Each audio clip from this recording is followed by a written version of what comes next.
자, 김건희 리스크 어떻게 매듭 지어줄 수 있을 것이냐. 이제 김경길 비대위원이 6글자도 말을 못하는 분위기가 있다 이렇게 말을 해가지고 또 이제 더 큰 논란이 되기도 했습니다만, 그래서 이게 도이치 특검법이다 뭐 이렇게 이름도 바뀌지 않았습니까? 그럼 이거 어떻게 마무리될까? 대통령이 어떻게 결정을 내리느냐, 이 부분도 굉장히 중요한 포인트 같아요. 장 변호사님 말씀. 대통령이 결단을 내려야죠. 이 문제를 자초한 게 사실 대통령으로 보이는데요. 예. 한동훈 장관이 그 정도 말도 못합니까? 사실 한 발짝 떼지도 않았고요. 김건희 여사 문제와 관련해서 반보 때려는 순간 그냥 철퇴를 맞은 겁니다. 실제로는요. 예. 그러면 대통령이 결단이 있어야죠. 이 결단은요.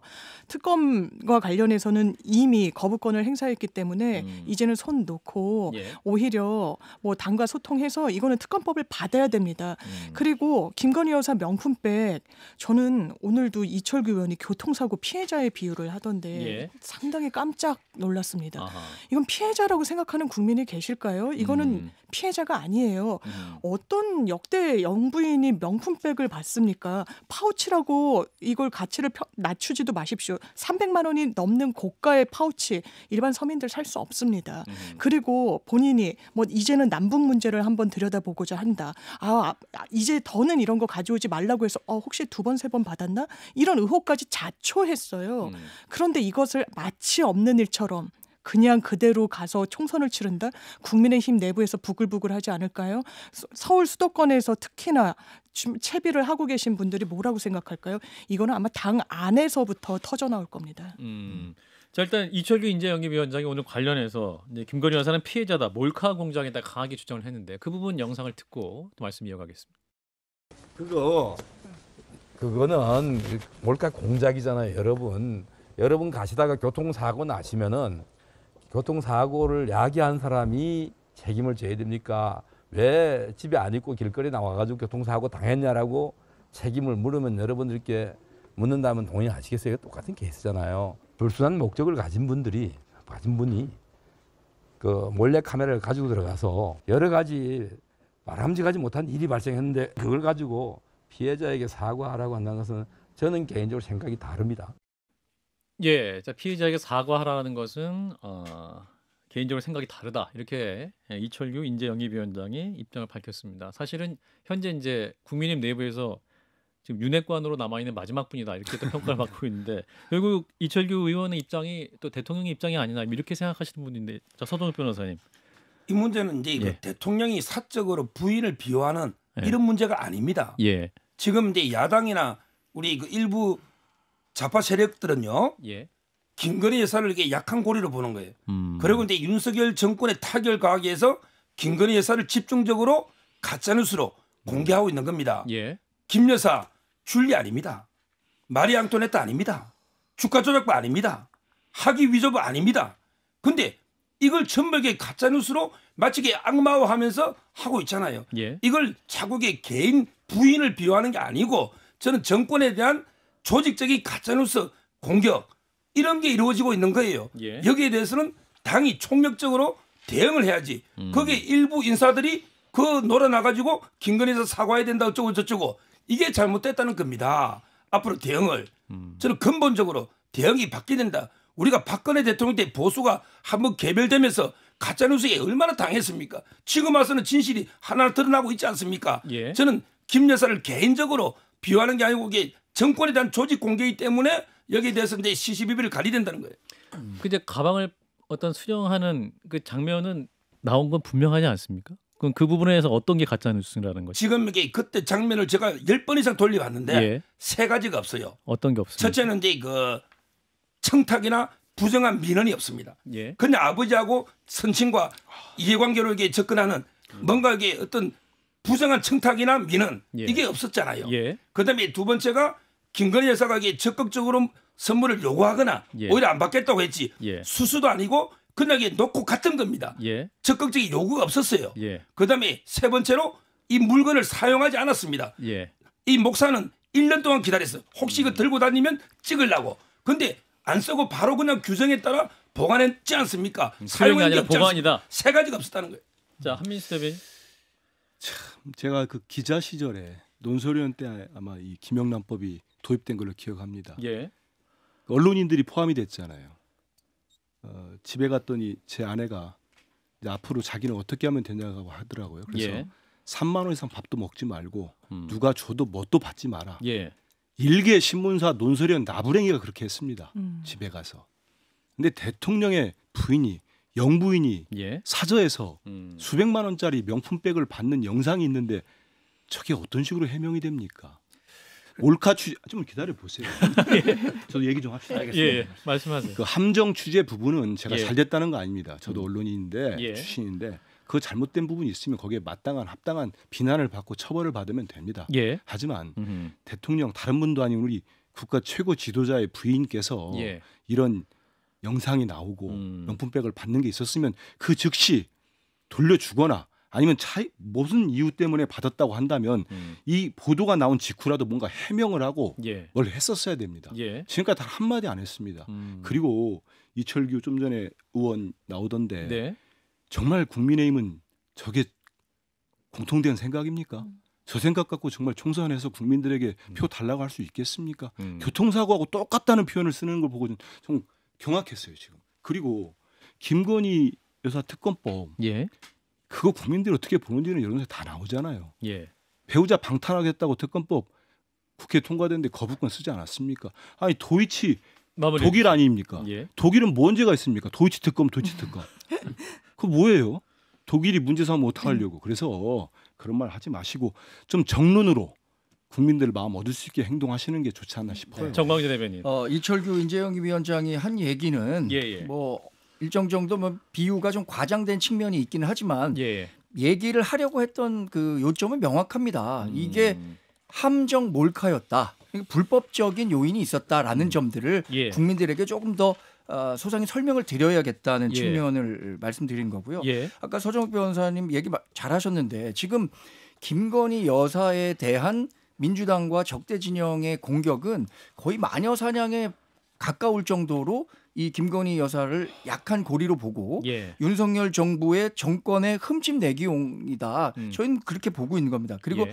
특검 여론과 관련해서도 저도 뭐 여론조사 결과 잘 보고 있습니다만 특검이라는 용어 자체에 대해서 우리 국민이 갖고 있는 기대감이 있습니다. 예. 그러니까 무엇인가 특검이라는 프레임 자체만 놓고 본다면 국민들은 특검하자 이렇게 요구할 가능성이 크다고 보는 거죠. 예. 그래서 그 여론조사 결과 저도 잘 보고 있습니다만 그 부분에 대해서 또 우리가 가장 우려하는 것은 4.10 총선을 앞둔 시점에서 예. 이렇게 무리하게 진행되는 것, 특히 여야가 합의하지 않는 상태에서 진행되는 것에 대한 반대 의견을 저희 당은 계속해서 제기하고 있는 거죠. 장 변호사님. 김건희 여사가 약한 고리라서 공격하는 게 아닙니다. 어느 누구도 수사나 법률에 예외일 수 없어서 그런 거예요.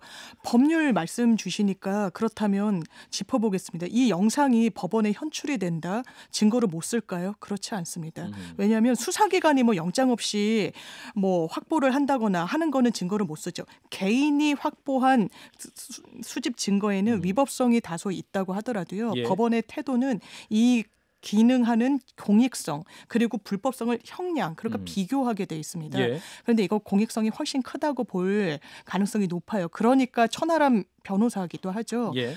천하람 최고위원. 최고위원이 최고위원. 그러니까 이 부분 법원에 가면은 유죄 증거로 쓸 거다. 이거 위법수직 증거도 아니다. 영상은 법정에서 증거로 쓸 수 있다라고 얘기하는 겁니다. 법조인이라면 그렇게 이야기할 수 있는 거죠. 예. 그런데 왜 김건희 여사만 예외가 돼야 됩니까? 도이치모터스 마찬가지입니다. 1, 2차 관련해서 23억인가 이익을 받았다고 검찰이 그것도 윤석열 정부 일대 의견서에 게재했죠. 이걸 한동훈 비대위원장은 전 정부의 검찰의 의견서라고 했지만 팩트가 전혀 사실과 달랐습니다. 이런 사실관계에 대해 국민들이 물음표를 던지고 있는 거예요. 이 물음표에 대해서 어떠한 답변도 하지 않는다? 저는 이거는 대통령의 직무유기라고 생각합니다. 서정욱 변호사님 반론. 천하람 이분이 이게 판사가 안 된 게 천만다행입니다. 이런 판사가 넣었으면 이게 큰일 날 판결을 할 뻔했어요. 왜 그러냐면 이게 뭐 다 이전에 위법수의 증거 이전에 처벌 규정이 없잖아. 재형법정주의에 예. 형벌이 없잖아요. 그다음에 우리 장 변호사의 발언 중에요. 예. 이익이 23억이라는 거는 이게 검찰의 문재인 의견 쓰고 예. 판결문에는요. 이익 산정이 불가능하다. 판결문에 돼 있는 거 이걸 제가 분명히 밝혀드리고요. 그다음 마지막으로 이게 법 앞에 평등하다. 그러면 이게 김건희 여사는 누구하고 평등을 비교해봐야 됩니까? 거기에 계좌를 빌려준 1인 매매해준 분이 91명 있죠. 예. 한 명이 기소되고 무죄 나왔죠. 이 91명하고 김건희 여사가 평등해야 됩니다. 그런데 90명은 기소 안 했는데 김건희 여사는 영부인이라는 이유만으로 기소하면 역차별이죠. 이게 그 평등이라는 거는 그 똑같은 경우에 있는 사람들과 비교해 보는 거죠. 91명은 아무도 기소가 안 됐습니다. 예. 일단 자, 장 변호사님. 쩐주들 중에 기소한 쩐주가 있다는 거죠. 무죄 받은 건 검찰이 항소했고요. 그 판결문에 이렇게 나옵니다. 1차 주가 조작과 2차 주가 조작이 있는데요. 1, 2차에 걸쳐서 역할을 한 쩐주는 딱 2명이 등장합니다. 하나 김건희 여사, 하나 최은순 씨입니다. 윤석열 대통령의 장모이죠. 이런데 수사하지 않습니까? 정말 문제가 없으면요. 불기소 처리하십시오. 검찰. 불기소도 못하고 기소도 하지 못하면서 이러지도 저러지도 못하는 검찰을 보면서 국민들 뭐라고 생각해야 됩니까? 예. 자, 그래서 이제 대통령이 직접 국민들을 좀 만나시면 좋겠다라는 얘기가 많이 나오죠. 그 대통령의 신년 기자회견이 있을 것이냐. 또 일각에서는 특정 언론과의 단독 인터뷰가 있을 것이다라는 논의도 나오고 있는데 이렇게 이제 어떠한 신년 기자회견이 빨리 추진되지 않는 것이 또 김건희 여사 관련 질문이 좀 나올 것이기 때문인 것이 아니냐라는 추측도 있습니다. 이 부분은 어떻게 보십니까? 우리 정광재 대변인. 뭐 예. 대통령실에서 상당히 진지하게 예. 그 신년 기자회견 개최 여부를 고민 중인 것으로 알고 있습니다. 예. 사실 뭐 지난 취임 100일 이후에 도어 스태핑을 제외하면 윤석열 대통령이 직접 언론을 만나서 자신의 국정 운영 방향이라든가 전체적인 철학에 대해서 얘기할 만한 기회가 없었는데 예. 당연히 저는 신년 기자회견을 제가 만약에 대통령실에 근무하는 참모라면 제안할 것이다. 어떤 식으로든 국민과 직접 소통할 수 있는 기회를 가져야 한다라고 제안을 드리겠습니다. 예. 또 하나 뭐 이게 김건희 여사 관련한 질문이 까다롭고 아니면 대처하기 어렵기 때문에 하지 않는다라고 저는 뭐 그렇게만은 생각하지는 예, 않습니다만 예. 그게 일부 원인이 될 수는 있겠죠. 예. 그러나 아직 그 개최 여부가 결정되지 않았으니까 좀 검토 중입니까 아직? 당에서 확인해. 당에서 확인할 수는 없는 상황이어서 그런가요? 제가 예. 그걸 확언 드릴 수는 없습니다. 그러나 예. 대통령실 내부적으로도 충분히 기자회견 개최와 관련해서는 진언을 드리는 것으로 알고 있고요. 아직 옵션으로 남아 있긴 하군요. 네, 그렇습니다. 그래서 사실 개인적으로는 제가 만약에 대통령 참모라면 대통령실이 근무한다면 반드시 좀 기자회견을 통해서 아하. 어떤 식으로든 대통령이 갖고 있는 생각을 국민들께 다리 건너서 설명할 게 아니라 직접 설명할 수 있는 기회가 있었으면 하는 바람을 갖고 있습니다. 이런 참모가 들어가 있어야 돼요. 근데 없는 것 같습니다. 그래서 만약 이번마저도 기자회견을 안 하면 윤석열 대통령은 불통 이미지가 굳어질 거라고 생각해요. 정말 안타깝습니다. 그리고 지금까지 대통령 되셔가지고 이제 이른바 도어스태핑 빼면은 딱 한 번 하셨던 것 같아요. 100일 기자회견인가요? 하고 안 하셨는데 지난해에도 특정 언론에만 해서 조선일보 기자들 상당히 출입 기자들부터가 불만이 상당히 있었던 걸로 알고 있습니다. 근데 이번에도 지금 벌써 1월 중순이 넘어가고 있어요. 22일인데 신년 기자회견을 하면은 했으면 진작에 했었어야죠. 근데 지금도 고심 중이라는 게 저는 안 하는 쪽에 무게가 있지 않느냐 이런 생각이 들고 기사를 보면 또 특정 방송사들하고 이번에 하겠다는 얘기 나오는데 그러면 그거야말로 약속대로는 될 수 있어요. KBS 얘기가 나오더군요. 그렇죠. KBS하고 KTV인가요? 거의 나오던데 KTV까지. 만약에 그런 데다 하면은 제가 뭐 KBS를 폄하하는 게 아닙니다. 근데 자칫하면 정말 약속되는 이거야말로 약속되는 얘기를 받을 수가 있고 하기 때문에 기사들 보면 또 대통령 관계자분들이 뭐 여사 관련된 김 여사 관련된 곤란한 질문이 나올까봐 이런 게 좀 그렇다는 표현들이 있더라고요. 저는 대통령께서 정말 여러 가지 국정에 3년 남은 임기 동안에 뭘 하겠다는 말씀도 국민들께 드리고 지금 국민들이 얼마나 생활고에 힘듭니까 미생고에 거기에 대한 말씀 주시면서 당연히 기자는 국민을 상대로 질문합니다. 그럼 거기에 대해서 김 여사 문제가 나오면 진솔하게 얘기하면 되지 않겠습니까? 잘못된 부분은 잘못됐고 수사할 부분은 수사 받겠다 하든지 뭐 말씀을 하셔야죠. 서정욱 변호사님 어떤 의견이세요? 대통령이 신년 기자회견 할까요? 아직 논의의 어떤 선택지에 남아 있는 것 같다고 말씀하시는데. 예를 들어 이제 그 KBS하고 단독을 한다. 그러면 이 KBS 기자가 김 여사 안 물을까요? 어차피 저는 묻는다 봅니다. 결국 이제 김 여사 문제 때문에 안 하는 건 아니고요. 저는 그보다는 이제 옛날에 MBC 이기주 기자 있잖아요. 그때 슬리퍼 신고 도어 스태핑 할 때 거의 난동에 가까운 이런 게 소란이 있었지 않습니까? 이때부터 도어 스태핑이 중단됐거든요. 저는 뭐 신년 기자회견이든 도어 스태핑이든 재개해야 된다고 저도 건의합니다. 다만 이제 그 기자들도 좀 예의를 갖춰야 됩니다. 대통령께 질문할 때는 예의를 갖춰서 국민이 가장 궁금해하는 걸 제대로 물어봐야 되는데 예. 언론도 저는 좀 반성해야 되고 예. 저도 개인적으로는 이제 그 기자회견은 많으면 많을수록 좋아요. 아마 이제 윤 대통령 빨리 도어 스태핑도 재개하시고 신년이든 뭐든 기자회견 많이 하십시오. 장 변호사님. 아니 윤석열 대통령이 국민 소통하겠다면서 가져다 쓴 혈세가 얼마입니까? 왜냐하면 그 청와대로 들어가지 않겠다는 것도 국민 소통이 원인이었어요. 이유였었습니다. 아 그렇죠. 그런데 예. 아니 국민을 만나는 건커녕 기자도 만나지 않겠다고 하는 게 무슨 언어도단인지 알기가 어렵고요. 예. 신년 기자회견은 뭐 역대 진보 보수 정권을 다 떠나서요. 기본적인 디폴트였던 겁니다. 다 그냥 하는 거였어요. 이걸 왜 피합니까? 그러니까 의혹만 더 커지는 거예요.